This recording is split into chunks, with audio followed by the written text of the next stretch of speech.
AlUla FM. Ladies and gentlemen, let's take a moment to spotlight a major international moment for AlUla, one that blends ancient heritage with future-forward design.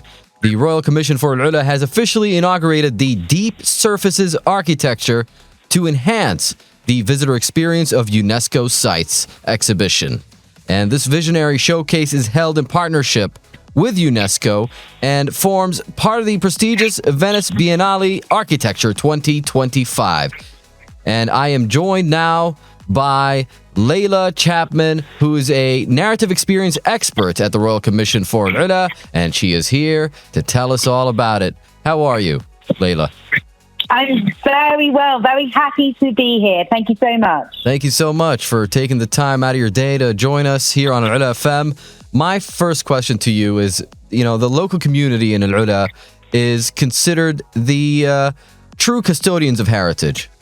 So tell us about the role of community-based storytelling in preserving and sharing cultural identity with visitors. That's a wonderful question. Thank you so much.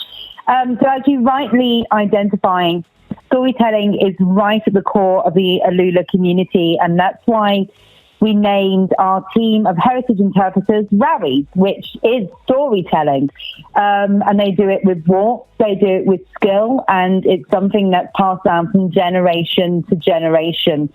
So what we were very keen to do with the team of RAWIs is really unlock their existing talent and their existing potential to be able to connect legions of different tourists and community members in why historic sites are so special. And they do that by making it entertaining, by making it relevant, by really bringing colour into the past of these amazing places. That is wonderful. And how can architecture contribute to deepening understanding and communication around World Heritage sites? There's some wonderful global examples out there of where architecture has blended with narrative experience design and storytelling. So it takes visitors on a journey of discovery and exploration. Within the context of AlUla, we already have a series of open galleries that are there for the public to engage with and explore. So, for example, at Hegra, we do have XR glides, so you can put on these very special glasses and see the city of Hegra come to life. There is discovery booklets, there's signage. We even have our own RAWI who does tours using sign language. So, I think in terms of architecture really being a device for narrative design and storytelling, it has to respond to what those thematics are, and it has to respond in terms of how visitors want those stories to be told. So there's some really great global examples of how this is being pushed forward and how they're getting more experimental and piloting. And we're really excited to see that develop over the course of the next few years in AlUla as well. I am just as excited. So, Leila, how does the Royal Commission for AlUla strike a balance between innovation and authenticity in visitor centers in AlUla to ensure, a rich experience that aligns with the site's natural and cultural identity? That is a wonderfully complex question. I know. And a great question as well. What we're so lucky to have in AlUla is the collection of incredible sites, and each one of those sites have their own materiality, they have their own natural heritage, they have their own histories, and they have their own stories to share.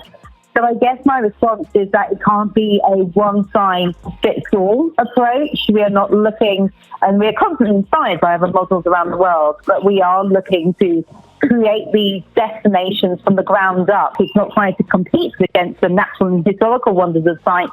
It's about creating a symphony, it's about creating a dialogue. So I guess my response is to be led by the landscape and to be led by to enable operations and capacity planning. But overall, this all needs to work in a holistic way, and that's where the art and science of architecture comes together. Nice.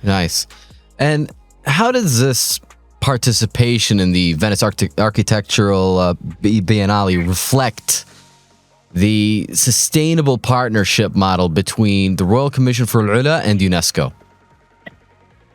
It's been a wonderful journey of working hand in hand with our partners at UNESCO, who obviously bring together global expertise from across the sector to help steer conversations about how we can innovate and how we can move forward and how we can learn from best practice, but also create our own best practice.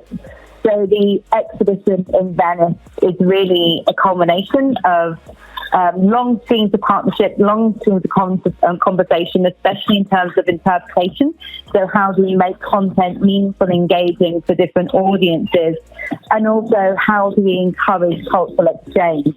And that's why it was so important that one of our rallies, one of our storytellers, which we talked about earlier, Mohammed Al-Barawi, was actually on site and there for the opening of the first few days of opening to the public as well, where he was helping facilitate those journeys of discovery around the exhibition and especially the spotlight around Hegra. And we're so pleased and honoured that Hegra had that spotlight. It was the only heritage site from Saudi Arabia to be included in the exhibition.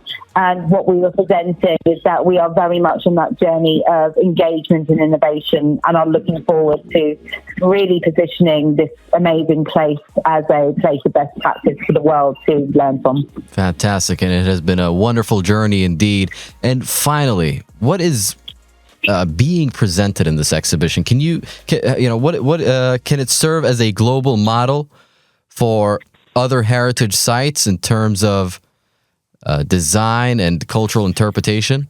What elements of the interpretation of Hegra can inspire similar efforts worldwide?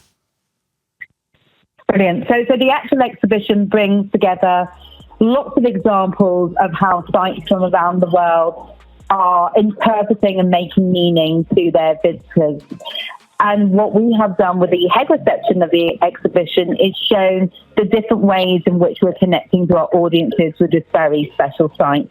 So be that our very lively events program with spotlight activations, whether that be our schools and community engagement program, which is continuing to roll out and engage lots and lots of children across AlUla, or whether that be the use of innovation and technology, so be that multimedia guides that are available in 5 languages, or our XR guides where you can really overlay themes from the past on your site explorations.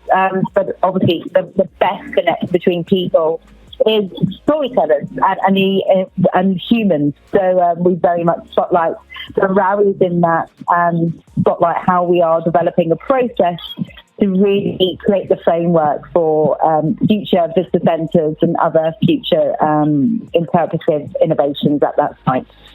Awesome. Leila Chapman, thank you so much for joining us. We appreciate you for sharing these wonderful insights. AlUla FM. The sound of Arabia.